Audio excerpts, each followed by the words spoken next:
골로새서 1장 9절에서 14절 말씀 가지고 그 사랑으로 훈련하는 방법이라는 제목으로 함께 은혜 나누고자 합니다. 지난주 골로새서 1장 1절에서 8절의 내용은요, 골로새 성도들 안으로 뚫고 들어온 복음의 씨앗이 열매 맺고 자라기 위해서는 듣고 깨닫고 그 사랑을 실천해서 훈련해야 한다고 했습니다. 이러한 사랑의 훈련은 고통스러운 과정이라고 했습니다. 그러나 인내하며 진짜 사랑을 배워가다 보면 거짓 사랑을 떠드는, 가짜 사랑을 떠드는 거짓 교사들에게 속지 않을 수 있다고 했습니다. 오늘 말씀에서는 골로새 성도들이 복음을 듣고 진짜 사랑으로 훈련하며 배우고 있다는 소식을 듣고 바울이 기도하는 것을 멈추지 않고 있다라는 고백을 하는 내용입니다. 그 기도의 내용이 무엇인가를 보면은 어떻게 그 사랑으로 훈련하며 그 사랑을 완성할 수 있는지 오늘 말씀을 통해서 알 수 있습니다. 오늘 말씀을 자세히 보면서 우리도 어떻게 그리스도 사랑으로 훈련할 수 있는지 알아보도록 하겠습니다. 첫 번째로 9절에서 12절 말씀은 하나님의 뜻을 온전히 알라는 내용입니다. 9절은 그러므로라는 말로 시작합니다. 정확하게 말하면 이런 이유 때문에 라는 뜻입니다.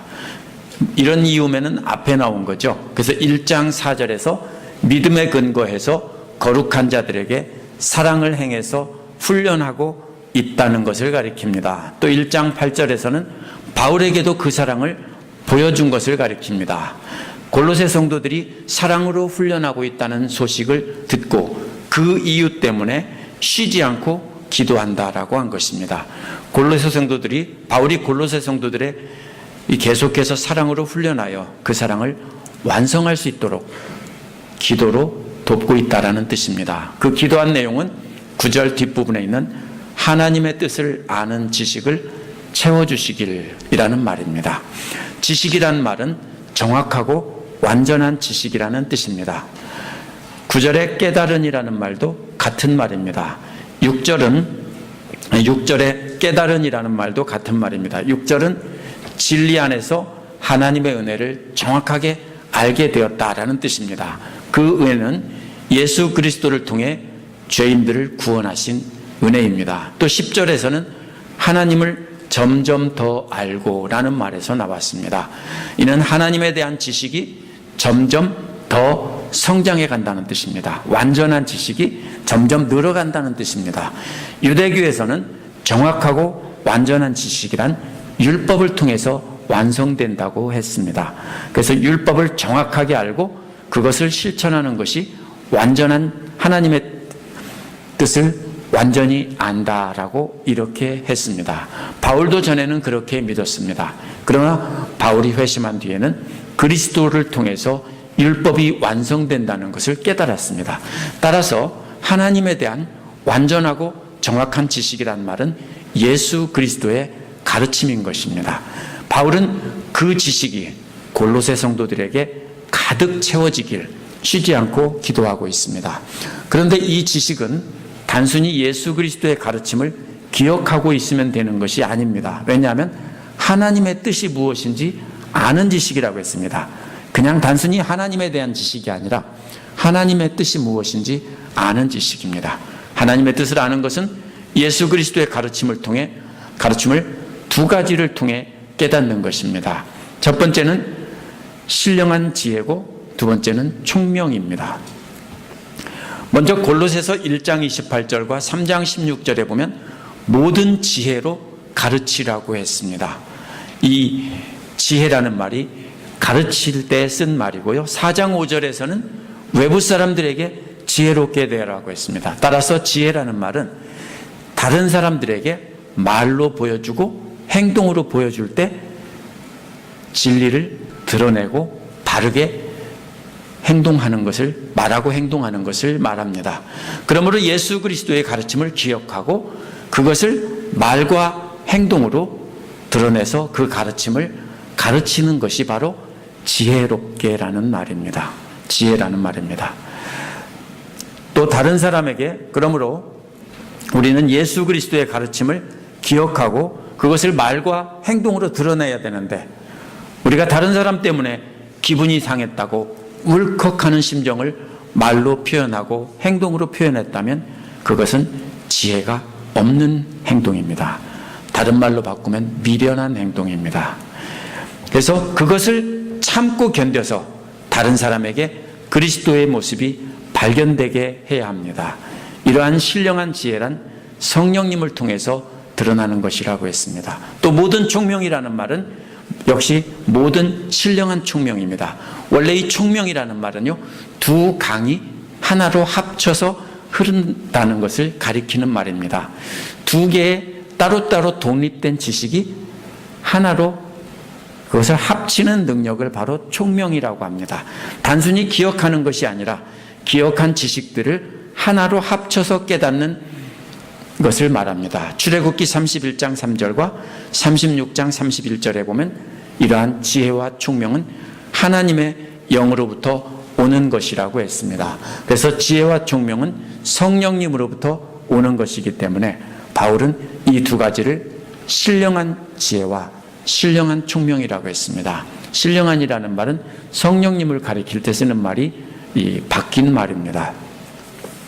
따라서 바울이 골로새 성도들에게 가득 채워지길 바라는 것은 단순한 지식이 아닙니다. 그리스도의 말씀을 들은 것을 기억해서 완전히 이해하고 그것을 다른 사람들에게 말과 행동으로 보여주며 가르치는 것입니다. 또 기억하고 있는 그리스도의 말씀을 조합해서 새로운 깨달음을 얻어서 하나님의 뜻을 바로 알아가는 것이 지혜와 총명입니다. 바울은 이러한 지식이 골로새 성도들에게 가득 채워지기를 바라고 있습니다. 그런데 이 채워진다는 말은 그릇에 물이나 곡식이 가득 채워지고 흘러넘치는 것을 나타내는 그림 언어입니다. 바울은 오늘 말씀에서 농작물의 비유로 말하고 있기 때문에 오늘 말씀에서는 복음의 씨앗, 그 알곡들이 성령님을 통해서 골로새 성도들의 마음에 가득 채워서 흘러넘치는 비유입니다. 이 지식들은 먼저 10절에 보면 거룩한 삶을 살게 한다고 했습니다. 기독교인들의 믿음이란 단순한 신비한 영적 체험으로 이루어지는 것이 아닙니다. 만약 성령님으로부터 배우는 지혜와 총명이 없이 하나님의 뜻을, 그러니까 지혜와 총명으로 하나님의 뜻을 배우지 않는다면 그러한 신비한 영적 경험은 하나님과 아무 상관이 없습니다. 그 거룩함도 하나님과 아무 상관이 없는 거룩함입니다. 우리가 똑바로 알아야 됩니다. 그러니까 이러한 것을 배우지 않고 하나님의 뜻을 말씀으로 익히고 마음에 담아두지 않은 상태에서 우리가 아무리 신비한 체험을 한다고 해도 그것은 하나님과 상관이 없습니다. 물론 처음 믿는 사람에게 하나님께서 믿음을 주기 위해서 그런 체험을 줄 수 있습니다. 그러나 그 다음에 우리가 해야 되는 것은 하나님의 뜻이 무엇인지를 우리가 말씀을 통해 배워야 되는 것입니다. 그래서 바울은 9절에서 하나님의 뜻을 아는 지식으로 가득 채워지길 기도했습니다. 이것은 하나님에 대한 분명한 지식과 그 다음에 하나님의 뜻에 대한 분명한 이해가 필요하다는 것입니다. 하나님에 대한 지식은 우리가 배워서 알 수 있지만 하나님의 뜻에 대한 이해는 성경에 직접 나와 있지 않습니다. 그럼 그것을 여러 가지 지식들을 합쳐서 우리가 깨달을 수 있는 능력이 있어야 됩니다. 이것을 성령님께 구해야 되는 것입니다. 그러나 여기서 멈추면 안 됩니다. 뭐라고 했습니까? 지금 그 이해한 것을 바탕으로 실천해야 합니다. 실천한 것을 통해서 열매를 맺게 되고 그 열매가 점점 성장해가는 것입니다.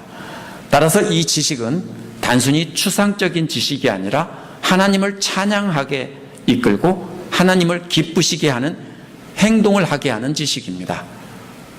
단순히 우리 머릿속에만 남아있는, 가슴속에만 남아있는 지식이 아닙니다. 너무 기쁘고 새로운 깨달음을 얻어서 좋고 그러면은 우리가 하나님을 찬양하고 또 하나님을 기쁘시게 하는 행동을 우리가 삶에서 실천하게 되는 것입니다.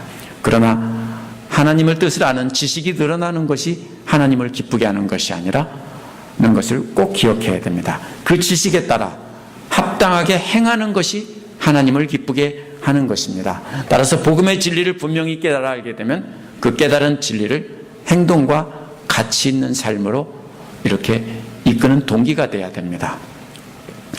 바울은 건조한 팔레스틴에서 자라는 식물들이 성장하는 모습을 통해 오늘 말씀을 전달하고 있습니다. 그림을 잘 봐야 됩니다. 팔레스틴만큼은 건조하지 않지만 이 골로새도 역시 지중해 연안에 있어서 똑같은 기후에 있습니다.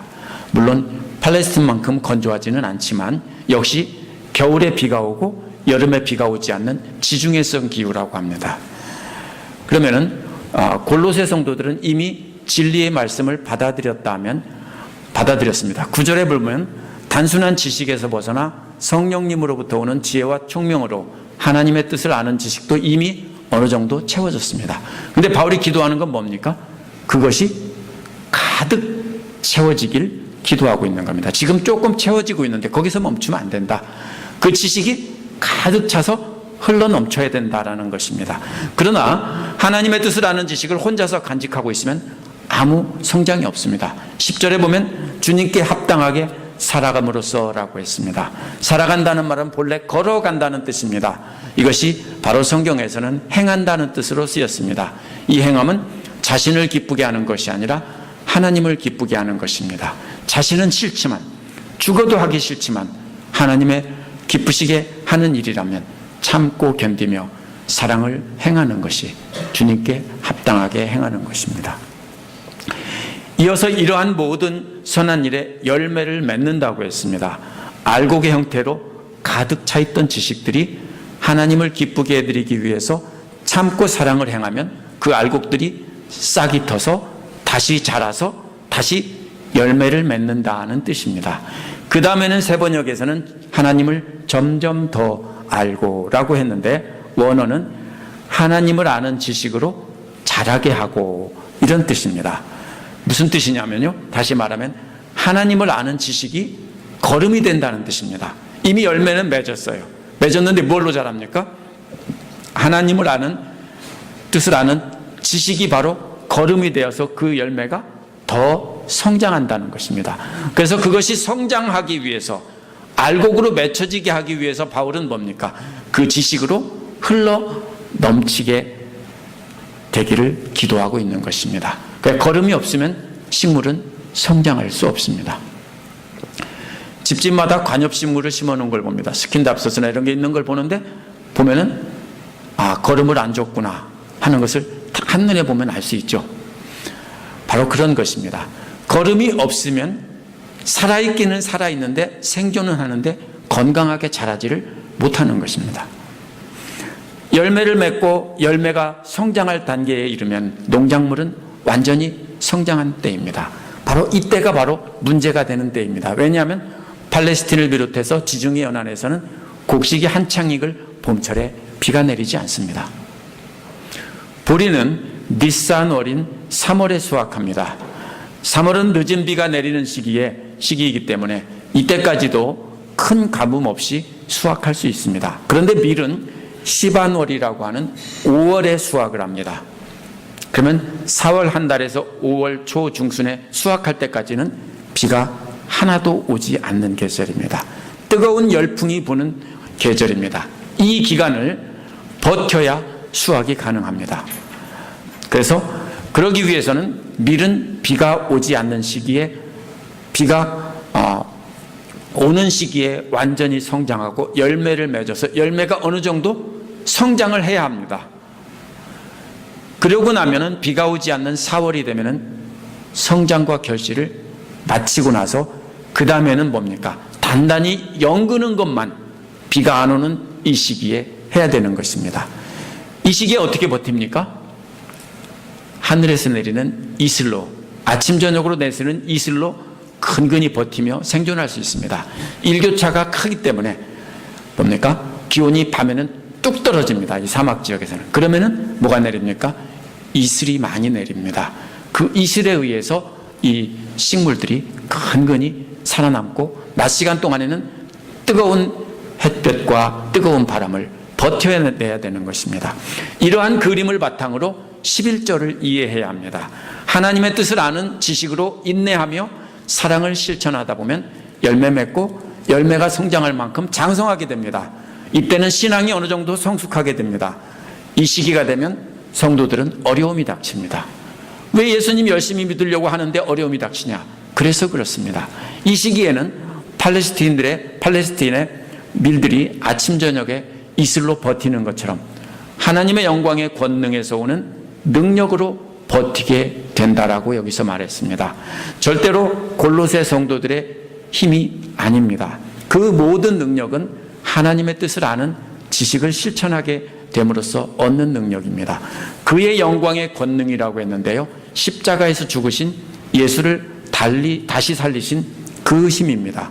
그 힘으로 가뭄과 이 뜨거운 열기를 버틸 수 있는 것입니다. 그래서 11절 뒷부분에서는 끝까지 참고 견디시길 바랍니다 라고 한 것입니다. 원어 그대로 직역하면 모든 인내와 오래 참음 안으로 들어가게 됩니다, 이런 말입니다. 모든 인내란 우리 주 예수 그리스도께서 다시 오시기를 소망하며 우리 주님처럼 인내하는 것입니다. 오래 참음이라는 말은 하나님을 거역하던 이스라엘 백성들을 하나님이 참고 또 참으신 그 마음입니다. 따라서 하나님처럼 다른 사람을 오래오래 참으면서 그리스도의 사랑을 행해야 된다는 뜻입니다.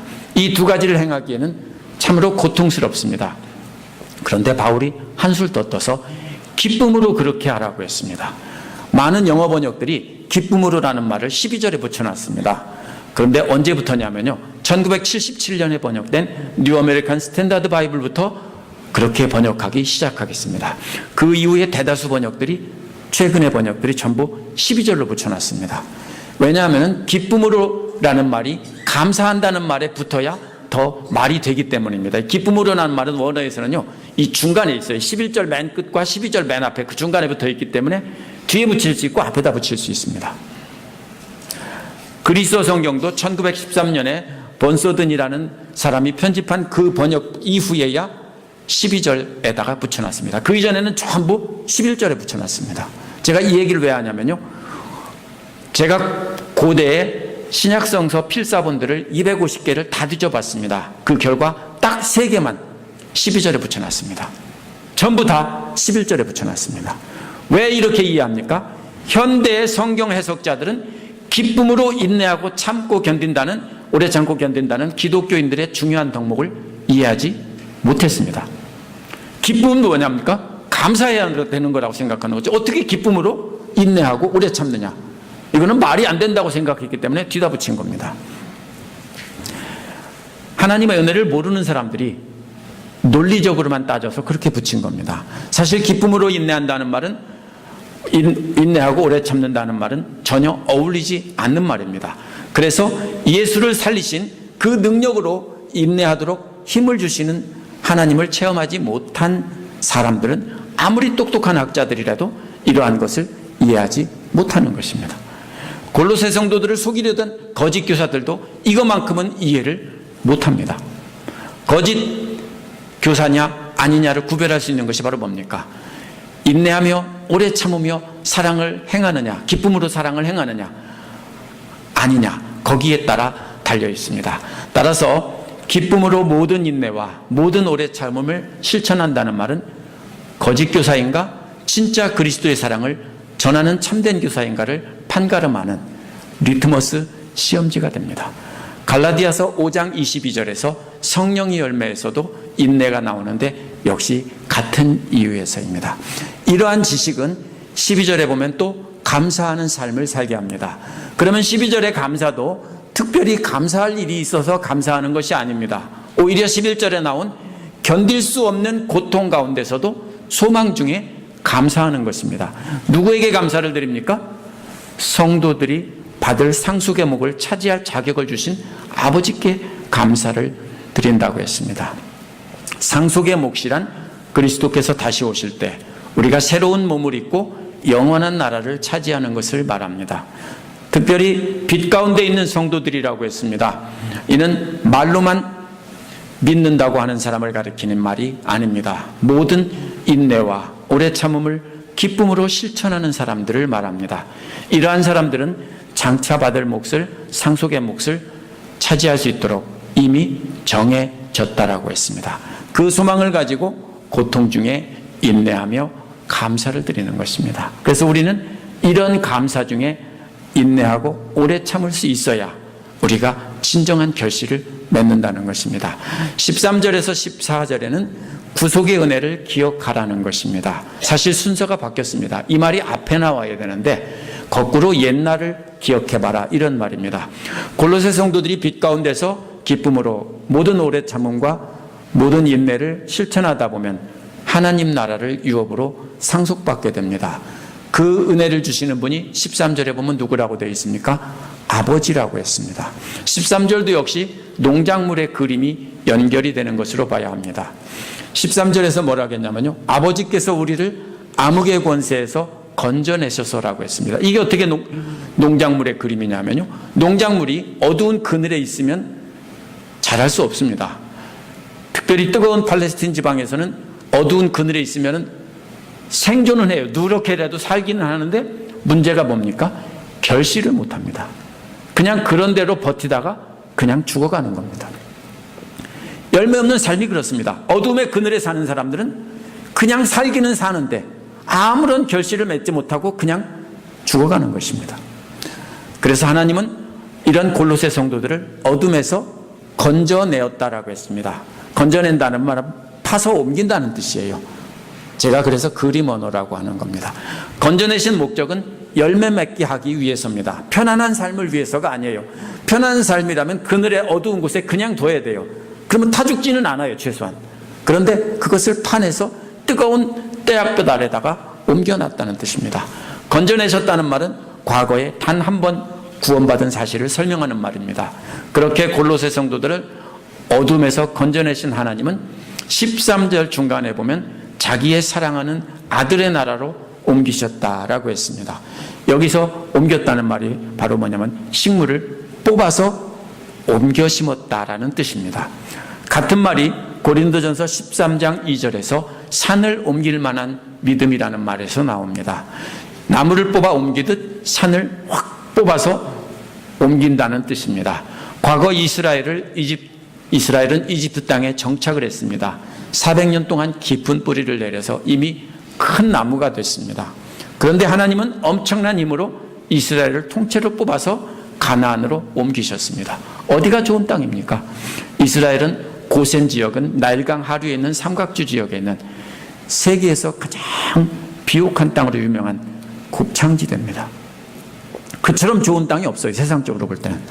그런데 영적으로는 어두운 곳에 속해 있기 때문에 거기서 파서 옮겨서 아무것도 없는 메마른 사막으로 옮겼습니다. 그게 젖과 꿀이 흐르는 땅입니다. 풍요로운 땅에는 젖과 꿀이 흐르지 않는데요, 메마른 사막에 뭡니까?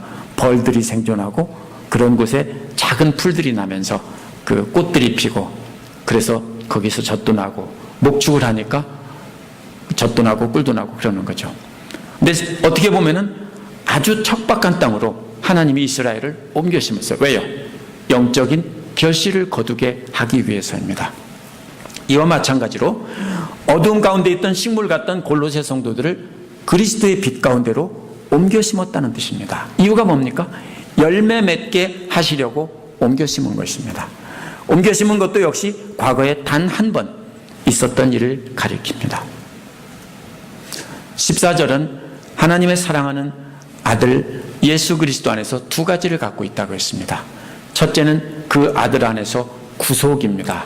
구속이라는 말은 값을 지불하고 전쟁포로나 노예를 사서 석방시켜주는 것을 말합니다. 이스라엘 역사에서는 포로된 이스라엘을 해방시켜주신 사건을 말합니다. 이집트 노예살이에서 해방시켜준 것이고 바벨론 포로에서 해방시켜주신 것입니다. 이와 마찬가지로 그 아들 예수 그리스도 안에서 우리를 죄의 노예에서 해방시켜준 것이 바로 구속이라는 말입니다. 둘째로 죄사함이라는 말이 나옵니다. 이는 구속이라는 말의 다른 뜻을 풀어 쓴 것입니다. 우리를 죄의 노예에서 해방시켜줬다고 해도 우리의 죄를 용서해 주지 않는다면 우리는 하나님 앞에 들어갈 수 없습니다. 왜? 더럽기 때문에. 그래서 죄사함이라는 말은 하나님 앞에 설 수 있도록 죄를 용서해 주시고 예수 그리스도의 피로 그 죄를 씻어 주신 것을 말합니다. 그래서 하나님 앞에 설 수 있도록 해 주신 것입니다. 결국 구속과 죄사함은 예수 그리스도의 십자가를 통해서 단번에 이루어진 것입니다. 그것을 절대로 잊지 말라는 겁니다. 그 은혜를 기억할 때 하나님의 뜻을 아는 지식으로 가득 채우고 삶으로 실천해서 열매 맺으면서 고난 가운데서도 기쁨으로 참고 견딜 수 있다는 것입니다. 오늘 말씀은 몇 가지 그림 언어로 되어 있습니다. 저도 이것을 하나로 꿰기 위해서 억지로 꿰은 것이 아니라 찾은 거죠. 한참 고생을 했습니다. 자세히 보다가 이걸 발견하고 저도 깨달은 것입니다. 이 그림은 농작물의 그림입니다. 먼저 하나님을 아는 지식이 씨앗이 되어서 우리 마음에 채워지는 그림입니다. 주르르르 붓고 있겠죠? 큰 그릇에 씨앗이 조금씩 떨어집니다. 그런데 그것이 주목해야 하는 것은 하나님의 뜻을 아는 이러한 지식이 가득 차고 흘러 넘쳐야 한다는 것입니다. 조금 차면 안 됩니다. 흘러 넘쳐야 합니다. 그러나 많은 기독교인들이 어릴 적 배운 단순한 교리나 성경 이야기를 배운 것으로 하나님의 뜻을 다 안다고 생각합니다. 그리고 더 이상 가르치지도 않고 배우지도 않습니다. 제 말이 틀렸습니까? 간단한 교리만 딱 배우고서는 그건 초등학교 때 주일학교에서 다 배웁니다. 그리고 더 이상 배우지 않고 그리고서 하나님의 뜻을 다 안다라고 생각하면서 그냥 교회 사람으로 살아갑니다.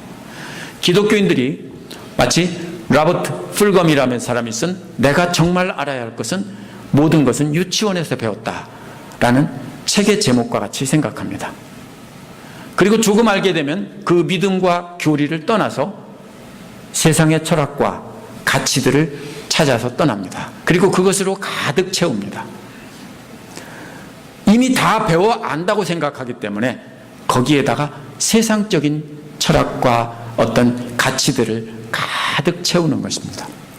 그러면 왜 하나님의 뜻이 무엇인지, 왜 하나님을 경외해야 되는지 알지 못한 채 어둠 속에서 살아갑니다.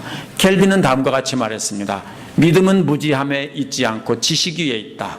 그리고 믿음은 참으로 하나님을 아는 지식뿐 아니라 그분의 뜻까지도 아는 것이다. 정확히 오늘 말씀을 이렇게 지적했습니다. 그러므로 하나님과 하나님의 뜻을 아는 지식으로 우리는 제일 먼저 가득 채워져야 합니다. 이 지식이 다 채워졌다고 자랑할 수 있는 사람은 아무도 없습니다. 그러나 이러한 지식이 가득 채워진 상태로만 있으면 그거는 아무 쓸모없는 지식입니다. 그 다음 단계는 뭡니까? 지식에 합당하게 행하여 그분을 기쁘시게 하는 삶을 살아야 합니다. 많은 사람들이 여기서 실수를 합니다. 열심히 공부만 하고 멈춥니다. 그러면 뭡니까? 아무것도 아니에요. 오히려 뭡니까? 나중에는 하나님을 대적하는 자가 돼요. 우리가 그분을 기쁘시게 하는 삶을 살아야 됩니다. 그러면 열매를 맺고 열매가 성장합니다. 이스라엘에서는 이 시기에 폭포수 같은 비가 내리고 또 열매를 맺은 뒤에는 늦은 비가 내립니다. 참 다행이죠. 이스라엘에서는 이처럼 믿는 자들도 처음에는 은혜의 비가 폭포수처럼 내립니다. 이스라엘의 우기에서는 진짜로 다 떠내려갈 정도로 비가 옵니다. 또 열매를 맺은 뒤에도 늦은 비가 촉촉히, 은혜의 비가 촉촉히 내립니다. 하지만 열매가 어느 정도 성장하게 되면 폭포수 같은 은혜의 비도 없고 촉촉히 내리는 늦은 비도 없습니다. 대신 장렬하는 태양이 쏟아지는 시기에 한 달 이상 버텨야 수확기가 됩니다. 이 시기를 견디는 방법은 오직 아침 저녁으로 내리는 이슬 같은 하나님 말씀으로 우리 심령의 가뭄을 적시는 것입니다. 그것이 없는 사람은요 생존할 수 없습니다. 이 고통의 시기를 모든 인내와 오래 참음으로 미운 사람에게도 사랑을 행하면서 견디는 것이 바로 결실의 비결입니다. 이 시기의 뜨거운 햇볕은 거짓 가르침이라는 병충해로 멸망하지 않게 해주고 또 알곡이 단단하게 익어가도록 해줍니다. 비록 농작물은 누렇게 말라버립니다. 밀이 어떻게 됩니까? 이 시기가 되면 누렇게 말라버립니다. 하지만 그 안에는 단단하게 여문 밀이 가득 차 있게 되는 것입니다. 그런데 한 가지 잊지 말아야 될 것이 있습니다. 바울이 마지막에 다시 기억하라고 하는 것은 골로새 성도들은 원래 빛 가운데 뿌려진 씨앗이 아니었다는 겁니다. 본래 어두움 가운데서 자라고 있던 씨앗과 같은, 식물과 같은 그런 골로새 성도들을 하나님이 뽑아서 그리스도의 십자가의 은혜의 빛 가운데로 옮겨 심어 주셨다는 겁니다. 저와 여러분도 똑같습니다. 본래 이집트에서 자란 이스라엘 백성들을 약속의 땅으로 옮긴 것처럼 말입니다. 구약의 출애굽의 그림이 오늘 말씀 끝부분에서 있는 것은 사실 논리적으로 맞지 않습니다. 이 이야기는 맨 앞에 나와야 합니다. 그러나 이렇게 성숙해지려면 항상 잊지 말고 기억해야 되는 것은 우리를 처음 부르신 그 하나님의 뜻을 돌아봐야 한다는 것입니다. 이미 우리는 지난 과거이기에 마지막에 어두움에서 빛 가운데로 옮겨 심어진 그 은혜를 다시 돌이켜보라는 것입니다. 하나님께서 우리를 어둠에서 빛으로 옮겨 심어진 뜻이 뭡니까? 잘 크라는 게 아니에요. 잘 크려면 이집트에 놔뒀어도 됩니다. 세상에 놔뒀어도 잘 큽니다. 그늘 속에서. 그 뜻은 열매 맺으라는 겁니다. 그 놀라운 하나님의 뜻을 아는 것이 바로 이 모든 인내와 오래 참음으로 끝까지 견딜 수 있는 비결이라는 것입니다. 어느 단계에 있습니까? 자신을 진단해 보시기 바랍니다. 아직 하나님과 하나님의 뜻을 알 만큼 지식이 가득 차지 않았다면요, 제일 먼저 해야 될 일은 배우는 일에 집중해야 합니다. 어느 정도 결실을 맺었다면 그 결실이 자라도록 해야 되고, 그 결실이 익어가는 것을 기쁨으로 인내하며 오래 참으며 견디어 나가야 합니다. 만약 그래도 힘들다면 돌아봐야 합니다. 왜 나를 불러주셨는가? 왜 멸망의 구덩이에서 이렇게 빛 가운데로 옮겨 심어주신 하나님의 은혜의 목적이 무엇인가를 이 시간 돌아봐야 합니다. 우리를 옮겨 심으신 하나님의 그 뜻은 열매를 맺게 하려는 것입니다. 하나님의 뜻을 알고 모든 인내와 오래 참음으로 소망 중에 견디는 것이 그 사랑으로 훈련하는 방법이고, 그것을 훈련하는 장소가 바로 교회입니다. 함께 기도하시겠습니다.